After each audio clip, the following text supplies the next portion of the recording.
오늘 우리에게 주신 하나님의 말씀을 봅니다. 하나님 말씀은요, 신약성경 디모데전서 1장 12절에서 17절까지 말씀입니다. 오늘 우리에게 주신 말씀을 교독합니다. 나를 능하게 하신 그리스도 예수 우리 주께 내가 감사함은 나를 충성되이 여겨 내게 직분을 맡기심이니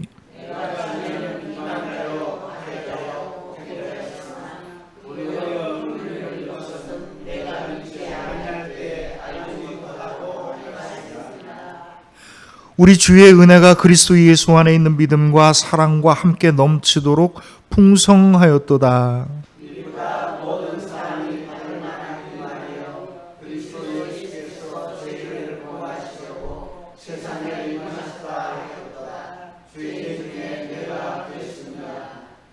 그러나 내가 긍휼을 입은 까닭은 예수 그리스도께서 내게 먼저 일체 오래 참으심을 보이사 후에 주를 믿어 영생 얻는 자들에게 본이 되게 하려 하심이라.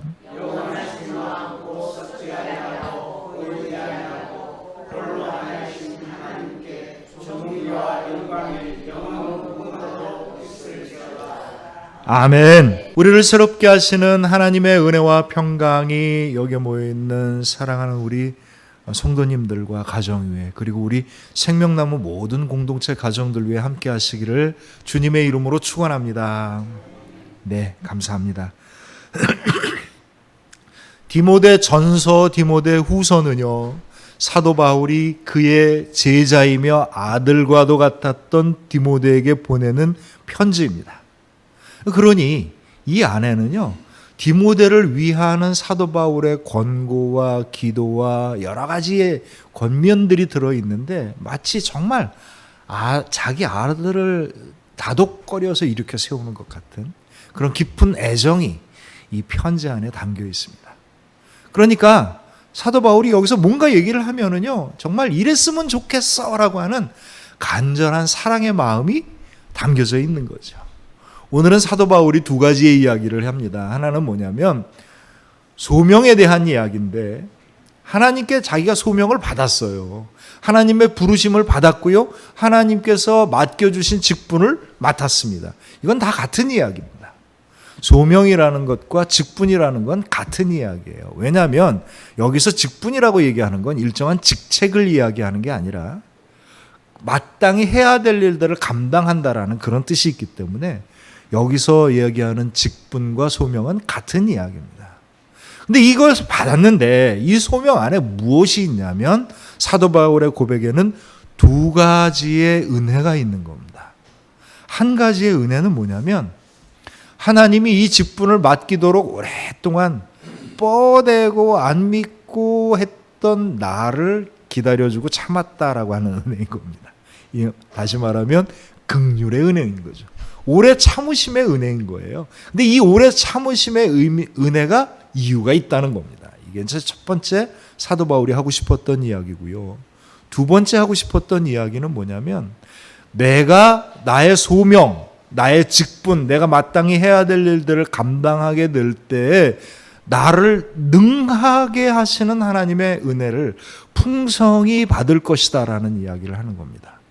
소명에 대한 은혜인데 내가 마땅히 해야 될 직분과 일에 대한 내 삶과 믿음에 대한 이야기인 건데 여기엔 두 가지 은혜가 있는 겁니다. 하나는 하나님께서 나를 오랫동안 참아주시는 거고요. 또 하나는 나를 능하게 하시는 풍성한 은혜를 주신다는 겁니다. 사도 바울이 이 이야기를 왜 하겠어요? 내가 이렇게 받았으니까 내가 얼마나 잘난 줄 알아라, 그런 얘기를 했겠어요? 아니요. 내가 이런 은혜를 받았으니 내가 받은 은혜를 너도 받기를 원하노라, 이런 얘기를 하는 겁니다. 다시 말하면 지금 이 시간에 우리가 읽는 이 이야기는요, 사도 바울이 내가 주님의 소명을 받을 때 오래 참으심의 은혜를 입었거니와 능하게 하시는 풍성한 은혜를 입었으니 우리도 이 은혜가 임하기를 소망합니다, 이런 뜻의 말씀이 오늘 디모데전서 읽은 단락의 말씀입니다. 한 남자가 화장실에 갔어요. 화장실에 가서 뭘 하겠습니까? 볼일을 보겠죠. 서서 점잖게 볼일을 보고 있는데 이 요즘엔 화장실 앞에 뭐 이렇게 글씨들이 많아요. 뭐 여러 광고도 있고 뭐 여러 가지가 쭉 있는데 뭐 재밌는 것 중에는 뭐 여러 가지 얘기가 있습니다. 근데 이 사람이 딱 봤더니 오른쪽을 보시오 하고 화살표가 돼 있는 거예요. 그래서 이제 볼일을 보다가 오른쪽을 딱 봤죠. 그랬더니 오른쪽에 뭐라고 써 있냐면 위를 보시오 하고 화살표가 위로 돼 있는 겁니다. 그래서 다시 위를 딱 봤죠. 그랬더니 위에 뭐가 써 있냐면 아래를 보시오 하고 또 화살표가 돼 있는 거예요. 아래를 딱 봤더니 뭐라고 써 있는지 아십니까? 뭘 봐? 네 볼 일이나 봐. 그렇게 해서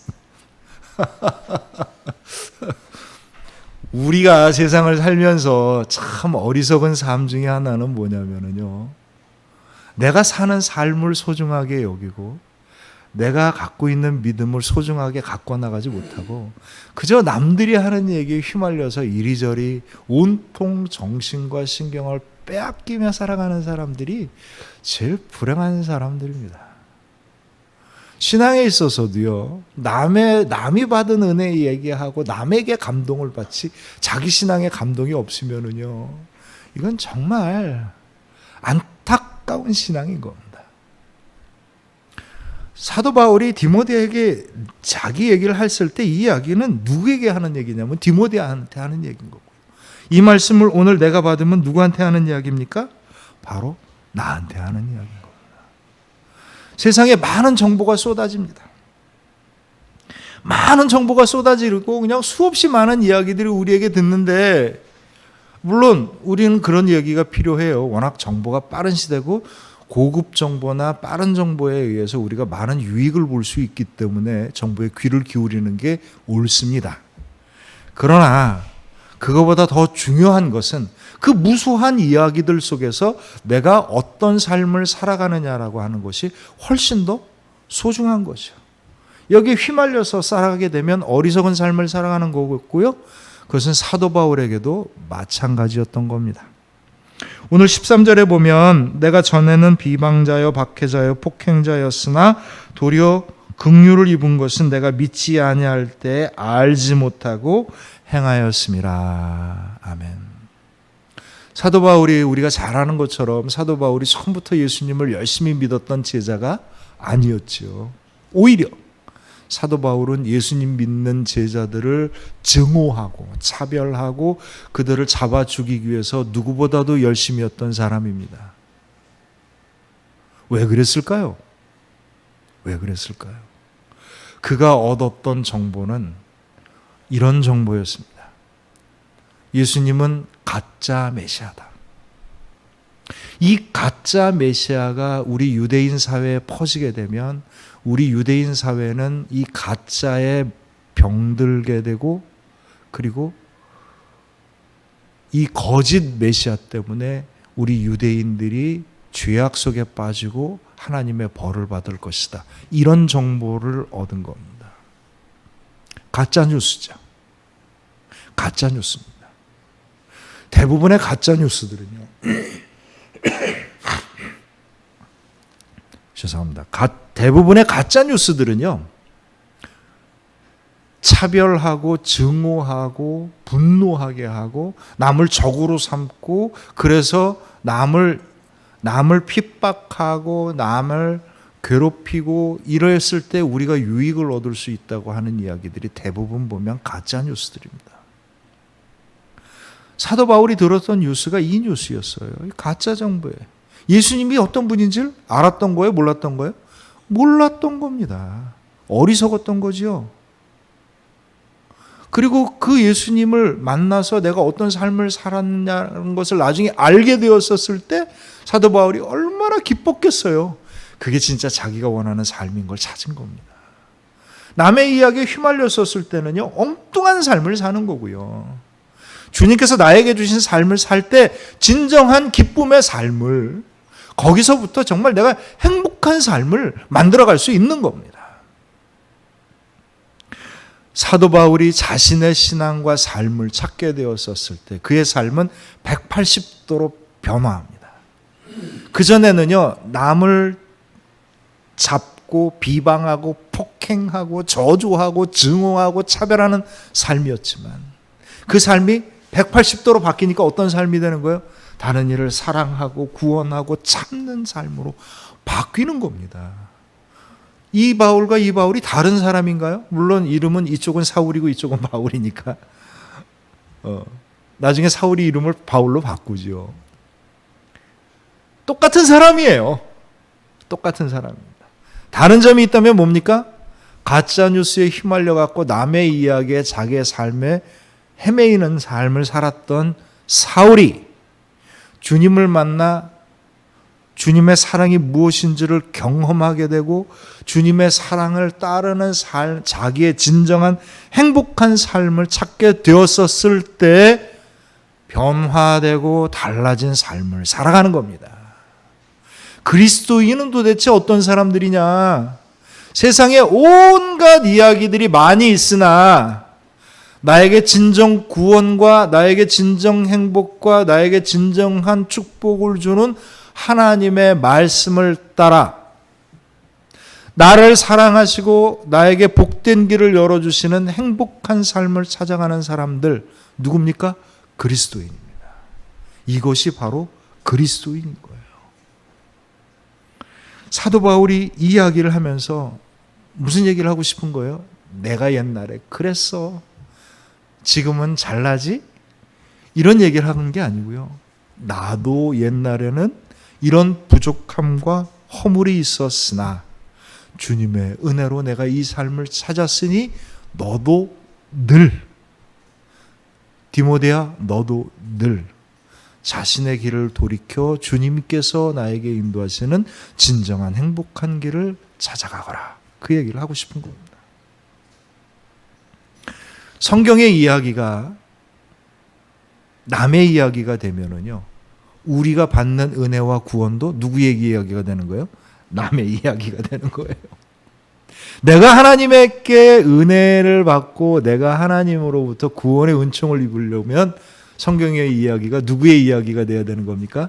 내 이야기가 돼야 되는 겁니다. 나의 이야기로 들었을 때 은혜가 다른 거고요. 내 이야기로 들었을 때 내 삶이 다른 겁니다. 제가 옛날에 부목사 시절에 청년부들 지도할 때 그때 한참 유행했던 게 이제 맨발의 성자 뭐 이래갖고 막 그 짧은 다큐멘터리 영상에 다니면서 정말 훌륭한 사람에 대해서 우리 청년들이 막 감동받고 막 이 감동을 전해야 된다고 막 난리들을 치는 거예요. 그래서 제가 이렇게 쭉 보면서 정말 훌륭하다. 근데 저 사람과 너하고 무슨 관계가 있니? 내가 만일 맨발의 성자와 같은 삶을 살겠다면 이 감동이 너의 은혜가 되고 너의 능력이 되고 너의 축복이 될 거야. 그러나 그냥 듣기 좋은 아름다운 이야기로 듣는다면 그거는 그냥 한때 듣기 좋은 이야기에 불과한 거야. 그 이야기를 했습니다. 제가 처음으로 교회를 시작하는 2008년도쯤에 한참 카톨릭의 이태석 신부가 뭐 해외 선교를 나갔는데 헌신을 다해서 그들을 섬기다가 안타깝게도 죽은 이야기들이 퍼지면서 많은 사람들에게 감동을 주었습니다. 우리에게 또 이태석 신부 같은 사람이 없을까? 뭐 이런 얘기죠. 제가 그때 했던 이야기는 간단합니다. 여러분이 되십시오. 여러분이 그렇게 하셔요. 여러분 삶 안에서 할 수 있는 만큼 그렇게 하십시오. 우리가 어떤 감동을 받았을 때 그 감동이 나에게 내 믿음이 되고 내 신앙이 되고 내 삶이 되지 아니한다면은요, 이 감동은요 그냥 스쳐 지나가는 감상에 불과한 겁니다. 하나님께서 우리에게 말씀을 통하여서 하나님께서 우리들에게 여러 가지 은혜를 통해서 우리에게 주신 감동이 있다면 여러분 이것을 소중하게 붙잡고요, 그것이 여러분들의 믿음과 삶이 되기를 소망합니다. 그때 비로소 이 감동의 은혜와 능력이 나의 삶 가운데 나타나는 것이죠. 그러니까 사도 바울이 그 이야기를 하는 겁니다. 내가 이런 은혜를 받았어 라고 디모데에게 이야기를 하면서, 사랑하는 아들 디모데야, 사랑하는 나의 제자 디모데야, 내가 이런 은혜를 받았으니 너도 이 은혜가 임하기를 소망하노라. 이것이 사도 바울의 이야기입니다. 이 소명에 대한 이야기를 하면서 사도 바울이 제일 먼저 하고 싶은 이야기는 뭐냐면,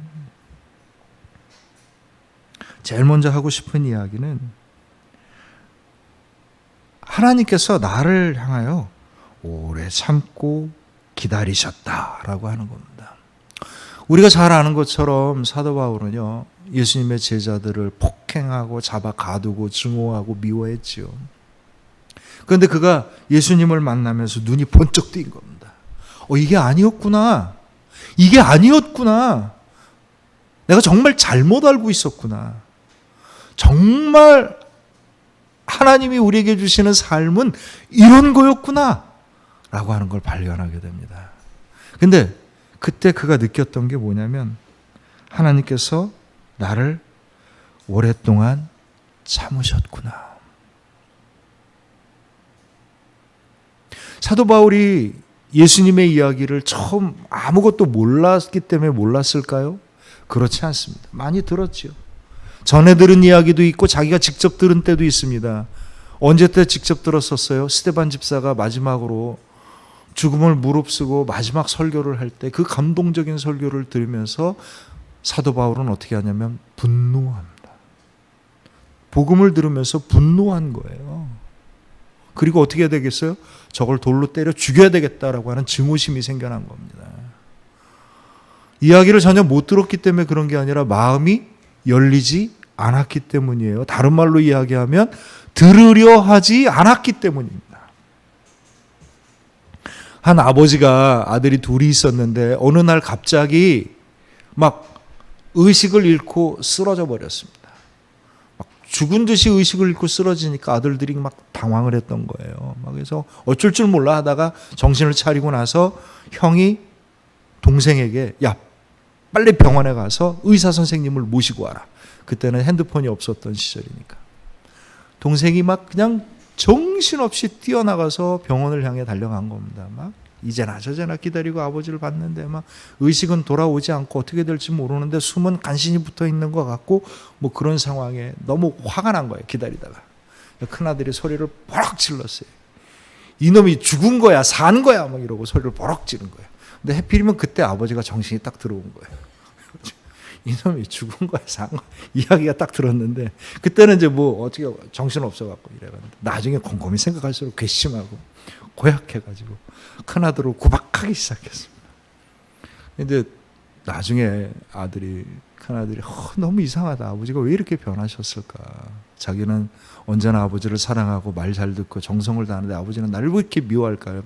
정말 용기를 내서 물어봤어요. 아버지 왜 그러셨어요? 왜 그러셔요? 제가 혹시 뭘 잘못했나요? 그랬더니 아버지가 참고 참았던 얘기를 가슴에 상처가 돼가지고 그냥 한이 될 만한 이야기를 딱 네가 이놈아 어떻게 나한테 이럴 수가 있느냐 그랬더니 아들이 막 웃으면 아버지 오해예요. 오해.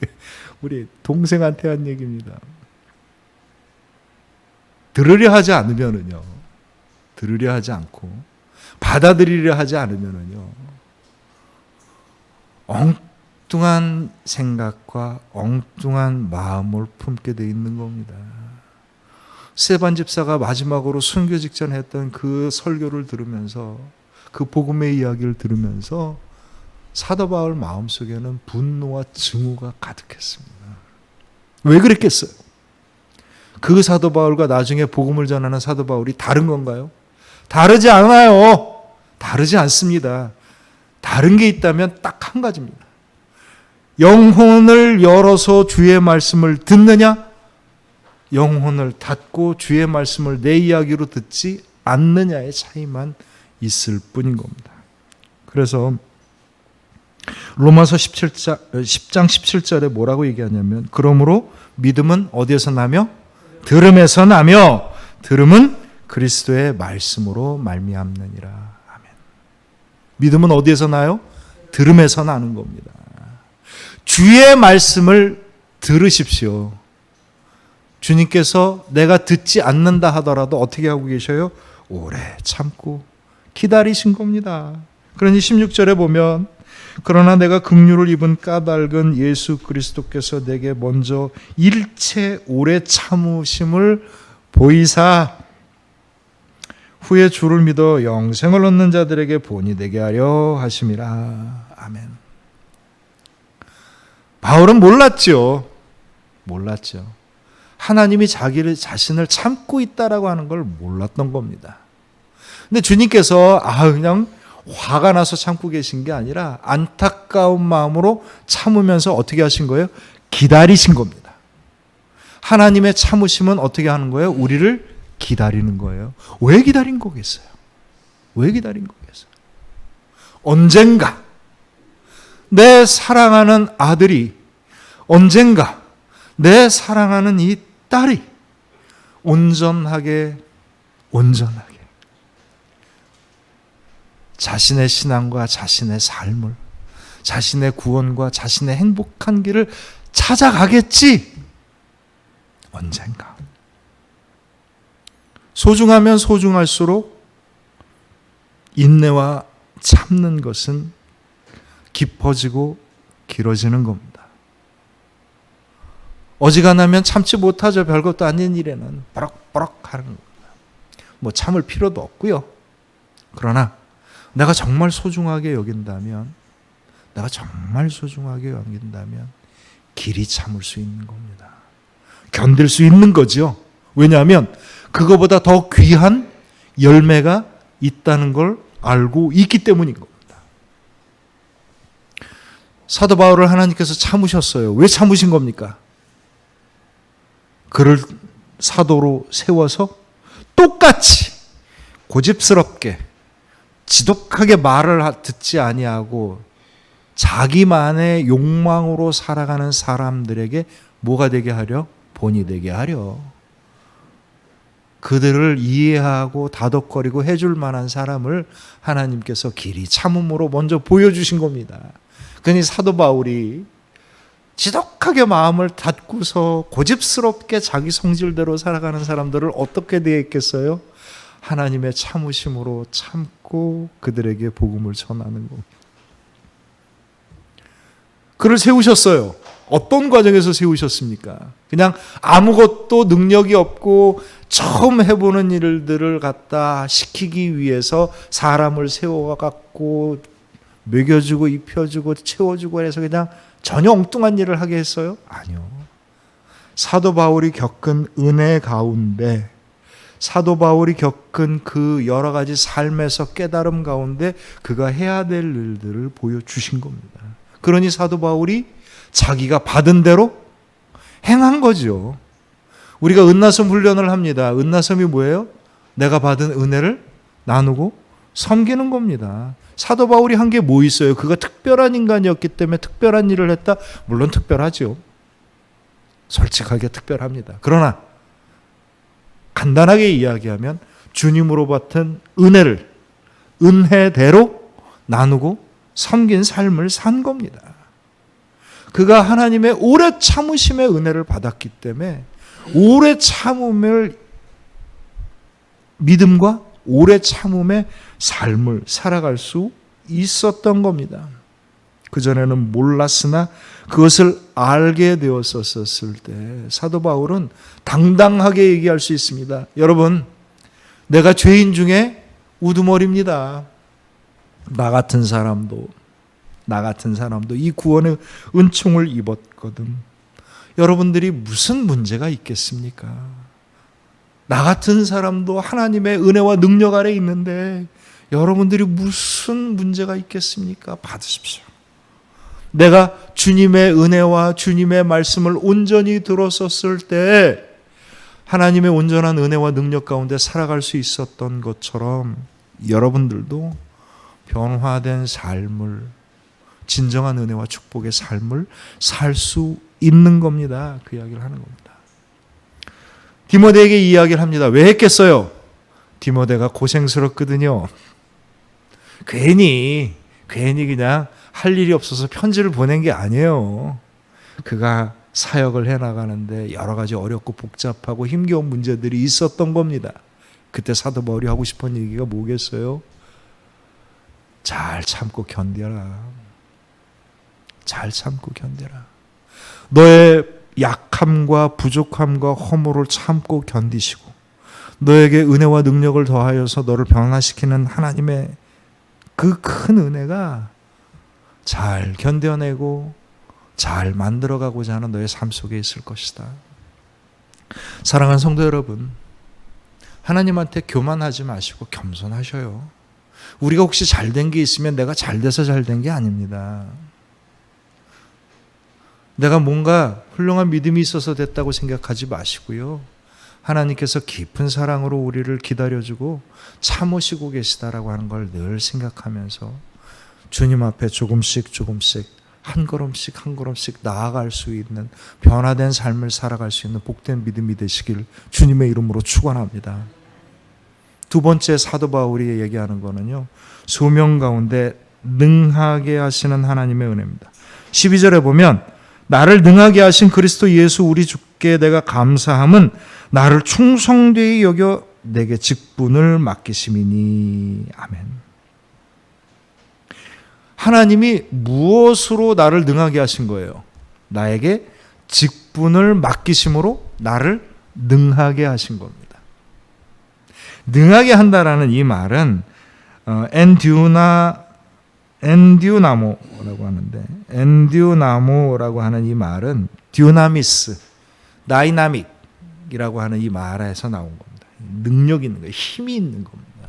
그러니까 엔듀나모라고 할 때 이 말은 어떨 때 쓰는 거냐면 아주 그냥 그 사람이 무엇을 하든지 간에 단단하고 강하게 그것을 감당할 수 있게 한다는 뜻인 겁니다. 하나님께서 나를 능하게 하셨어요. 무엇에 능하게 하신 거냐면 나에게 맡겨주신 그 직분과 소명을 내가 능하게, 강하고 견고하게 감당할 수 있도록 해주신 겁니다. 그러니 사도 바울이요, 성경에 보면 참 고생스러운 삶을 살았어요. 참 채찍도 여러 번 맞고 가난 속에서 굶주리기도 하고 남의 멸시와 조롱을 받기도 하고요. 감옥에도 갇히고요. 죽을 뻔한 고비도 넘기고요. 독사에 물리기도 하고요. 온갖 일을 다 겪습니다. 그러나 그때 사도 바울이 오늘 한 고백처럼 나를 능하게 하신 이가 이 모든 상황 속에 이 모든 것을 이겨내고 하나님의 축복의 열매를 맞게 하셨다. 왜냐하면 그 이유가 뭐겠습니까? 12절에 보면 우리 주께 내가 감사함은 나를 어떻게 여겨서 충성되이 여겨. 그가 하나님께 진실한 마음으로 성실하게 충성을 했기 때문이에요. 진실한 마음으로 성실하게 자기에게 주어진 일들을 감당했기 때문에 하나님께서 그를 어떻게 하신 거예요? 능하게 하신 겁니다. 어떤 사람이 한밤중에 술에 취해갖고 그 가로등 밑에서 비틀비틀거리면서 뭘 열심히 찾고 있었습니다. 지나가던 경찰이 이 사람에게 뭘 그렇게 열심히 찾으세요? 그랬더니 지갑을 찾는답니다. 그 지갑을 어디서 잃어버렸는데요? 그랬더니 저쪽에 있는 골목에서 잃어버렸어요. 경찰이 어이가 없어갖고 아니 왜 가로등 밑에서 찾아요? 저쪽에 가서 찾아야 되겠다. 이 사람아 그 어두운 데서 뭐가 보여? 환한 데서 찾아야지. 가장 어리석은 사람은 엉뚱한 데서 엉뚱한 걸 찾는 겁니다. 우리가 받아야 되는 능하신 주님의 은혜는 어디서 찾아야 되는 거예요? 내가 지금 살고 있는 이 자리에서 내 신앙에서 찾는 겁니다. 많은 사람들이 은혜와 축복을 찾기 위해서 동분서주하고 뛰어다닙니다. 기도원에 가기도 하고 어떤 교회 가기도 하고 은혜 받을 목사들을 찾아가고 기도 받을 사람들을 찾아가고 막 분주하게 돌아다니면서 은혜를 찾아요. 그런데 성경은 뭐라고 이야기를 합니까? 그것을 보고 마태복음 13장 21절에 보면 그때 어떤 사람이 너희에게 말하되 보라 그리스도가 여기 있다 보라 저기 있다 하여도 믿지 말라. 왜 그렇겠어요? 왜 그렇겠습니까? 그리스도는 저기에 있고 저기에 있는 게 아니라 어디에 있는 거예요? 여기 있는 겁니다. 내 삶과 함께 하시는 주님인 거지 어디 멀리서 누구를 대신 세워가지고 이렇게 막 부르시는 분이 아니에요. 대체적으로 주님께서 보내주신 사람이다라고 하는 사람들은 대부분 가짜입니다. 내가 만나는 게 내 주님은 나를 만나시는 거지 누구를 대리해서 만나지 않으셔요. 그래서 고린도후서 6장 2절에 보면 뭐라고 말씀하냐면 이르시되 내가 은혜 베풀 때 너에게 듣고 구원의 날에 너를 도왔다 하였으니 보라 지금은 은혜 받을 만한 때요 보라 지금은 구원의 날이로다. 여러분 저를 한번 따라 하십시오. 보라 지금은 은혜 받을 만한 때요 보라 지금은 구원의 날이로다. 언제요? 지금이요. 어디요? 여기입니다. 내 삶 안에서, 내 믿음 안에서 내가 고생하고 분투하고 간절히 기도하고 부르짖고 애쓰고 수고하는 내 믿음의 삶의 현장에서 주님께서 선포하십니다. 언제요? 지금. 지금이 바로 은혜를 받을 때요. 지금이 바로 구원의 날이로다. 나를 능하게 하신 그리스도 예수 우리 주께 내가 감사함은 나를 충성되게 여겨 내게 직분을 맡기심이니. 하나님의 은혜와 복과 주님의 능력 가운데 살기를 소망하시는 사랑하는 성도 여러분, 그 모든 은혜와 축복의 비결이 어디에 있는 거예요? 내게 맡겨주신 직분 안에 담겨져 있는 겁니다. 하나님께서 나를 인도하시는 내 믿음과 신앙의 순종 안에 있는 겁니다. 주의 말씀에 귀 기울여 들으시고 주님의 인도하심에 아멘이라고 화답을 하여 충성되이 언제나 정직하고 언제나 성실하게 그 말씀을 따르십시오. 그것이 바로 나를 능하게 하시는 주님의 은혜를 받는 비결입니다. 14절에 보면 주의 은혜가 그리스도 예수 안에 있는 믿음과 사랑과 함께 넘치도록 풍성하였도다. 풍성한 은혜의 비결이 바로 여기입니다. 풍성한 은혜가 맺혀지는 그릇은 어떤 그릇이에요? 내 믿음의 그릇인 겁니다. 다른 데 숨겨놓은 비자금 창고에서 넘치는 게 아니고요. 내 삶과 내 믿음의 그릇 위에 주님의 풍성한 은혜가 넘칩니다. 왜냐? 주님께서 나에게 길이 참아서 맡겨주신 그 직분을 내가 충성되이 감당하게 될 때 나를 능하게 하시는 이의 풍성한 은혜가 넘치는 겁니다.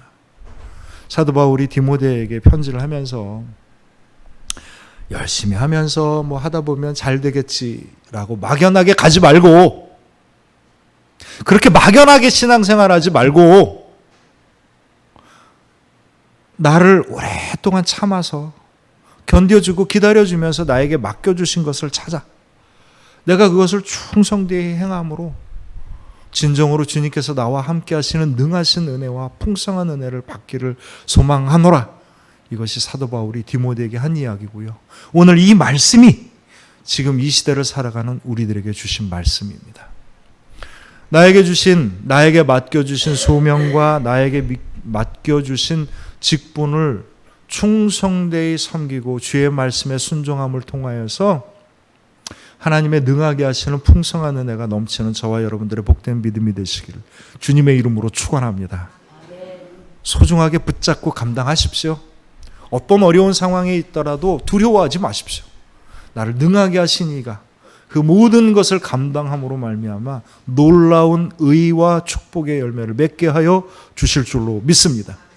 우리 생명나무 교회가 하나님께 영광 돌리는 교회가 되었으면 좋겠어요. 어떤 영광이냐면 바로 이 풍성한 은혜의 영광입니다. 그래서 사도 바울처럼 이 은혜를 나누고 섬기는 교회인 겁니다. 아름다운 우리 교회의 영광 위해서 저와 여러분들이 힘써 기도하고 그 열매를 맺기를 또한 소망합니다. 우리 함께 기도합니다.